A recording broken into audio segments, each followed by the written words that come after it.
पुढचा आणि एकदम सोपा असा प्रश्न आहे. बघा, बेरीज करायची. छेद समान असल्यावर बेरीज करणं जास्त अवघड जात नाही. दोघांचा छेद समान आहे, बरोबर. अंश छेद जसाच्या तसा लिहून घ्यायचा. 3/37. मग बघा, ज्या छेदात 37 आहे ते आपलं उत्तर येणार आहे. 74 वालं उत्तर येणार नाही आणि 2ही उत्तर येणार नाही.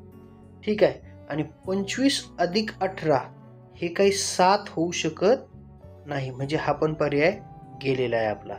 यांची बेरीज, ठीक आहे, या ठिकाणी 25 आणि 18ची बेरीज 100% 43च येणार आहे. म्हणून पर्याय क्रमांक 3 इथं बेरीजही करायचं काम पडलं नाही आपल्याला.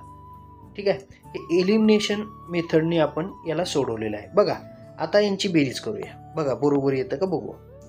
8 आणि 5 13शी 3 हातचा आला 1. ठीक आहे. 2 आणि 1 3 आणि 1 4. बघा, 43/37 हे आपलं या ठिकाणी उत्तर आलंय. त्याच पद्धतीचं एक दुसरं उदाहरण खाली आहे. 42/67 आणि 57/67. तर ह्या दोघांमध्ये मोठा कोण आणि छोटा कोण. बघा, छेद समान असल्यावर अंश जर मोठा असेल तर तो मोठा. मग 42 पेक्षा 57 मोठा आहे, म्हणजे हे चिन्ह या ठिकाणी येईल. बरोबर आहे का.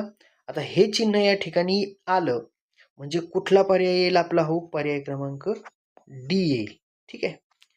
हे येणार नाही, व्ही हे चिन्ह नाही येणार. इक्वल हे दोन्ही सारखे नाही आहे, हे दोन पर्याय इथंच कटले. बरोबर आहे. आता राहिला छोटा किंवा मोठा, तर हा मोठा हे चिन्ह येईल, हे चिन्ह येणार